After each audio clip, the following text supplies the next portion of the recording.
Remember this?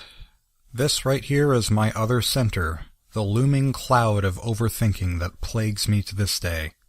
I keep trying to get rid of it. It just keeps coming back, like a bad habit, an addiction. And what do you do when you have an addiction? Well, if you're an alcoholic trying to stop drinking, you probably don't go to restaurants where there are bars. If you're addicted to social media and you know you want to take a step back, maybe you uninstall Facebook from your phone or block it on Google Chrome. When you have an addiction, you want to distance yourself from whatever the source of the problem is. So in my case, I have to figure out what the source of my overthinking is. The center of my other center, if you will, but I'm not going to call this video that because that would be dumb. One problem I know a lot of artists face is that they compare themselves to other artists too much, which I've always interpreted to mean, Oh, this artwork. Oh, I couldn't possibly do this well. Oh no, I'm a failure. I'll never draw again. Which is something I don't do, so that can't be it. Feeling like my work isn't enough when I analyze the work of others? That's not something I do.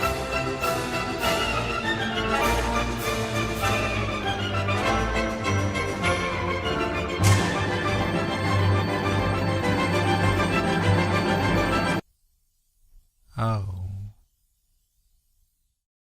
Maybe that applies to me after all. For a long time, I've lived with this mentality that every new experience I have is helpful to me as an artist. And I would still say that's true. Being exposed to new things and new experiences is good because you learn with experience. And as I said in my Originality is Overrated video, there's no shame in taking influence from other things, because essentially everything has a base in something else. But my problem is, every time I play a new video game or replay an old one, my mind is on influence mode. For example, recently I played a really great Sonic-like game on Steam called Spark the Electric Jester, and I had a fun time with it, but I couldn't help but keep thinking, wow, this is so cool. I wonder how I can make my game more like this.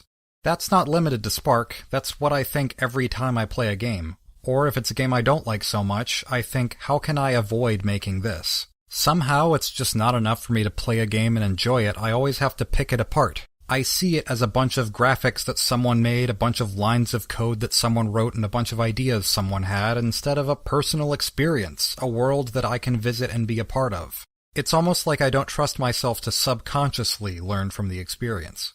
And in the darkness of the night, whenever I have my Notepad app open on my glowing phone screen, trying to come up with plans for my game, I always default to typing things that other games have done. How can I make it more like Donkey Kong? How can I make it more like Zelda? I always think, if I can take something that's already been done and transform it, then it can become my own. But deep down, I know that I'm consciously copying something, and that doesn't feel good. Yes, maybe nothing is truly original out there, but I like to at least have the illusion. No cartoonist online likes being told that their artwork looks like Steven Universe or Adventure Time. Even if it's meant as a compliment, and oftentimes it is, there's something about it that makes you feel like an imposter. Like, why are you doing this if someone else is doing something close enough? So, that's where I stand. I'm addicted to trying to imitate games, because as they say, imitation is the most sincere form of flattery, but perhaps it's even more sincere when you don't realize that you're doing it. If I'm going to break this bad habit of mine, I need to distance myself from the source of the problem. Taking breaks from social media just doesn't seem to be doing the trick, so I'm going to try something else. I'm going to try to stop playing or watching video games. Because a lot of people say, like, how are you so unique and stuff like that. But my secret is I don't watch anything else. And sometimes I venture into watching things, and then it starts to change me, and starts to make me think I should, it starts to make me think inside of other ways, and I have to stop. So my secret is just live under a rock and stay away. This is an experiment for me, and I'm going to see how it goes. Alright, truth be told, I didn't realize how long this video was going to take to make, so it's actually been about 2 weeks since I started the experiment. On the plus side, this means I can talk about things I've learned in that time. I want to start this off by talking about what I was like as a kid in elementary school. I was competitive. I wanted to be the very best that no one ever was.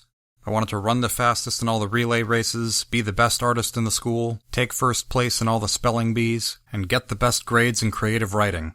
And I pretty much did all those things, except maybe the racing one.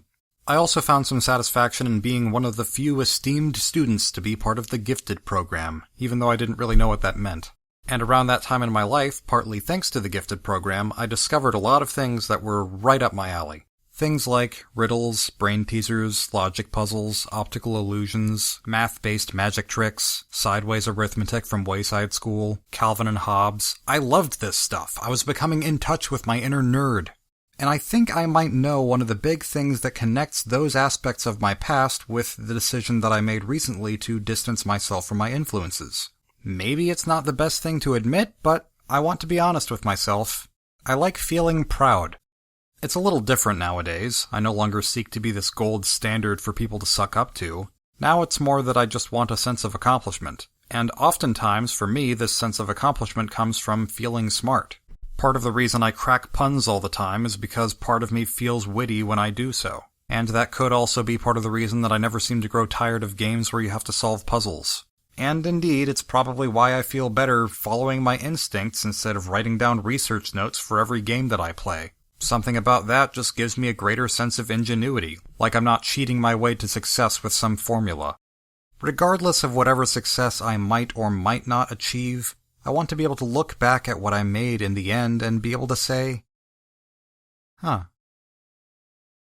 did that.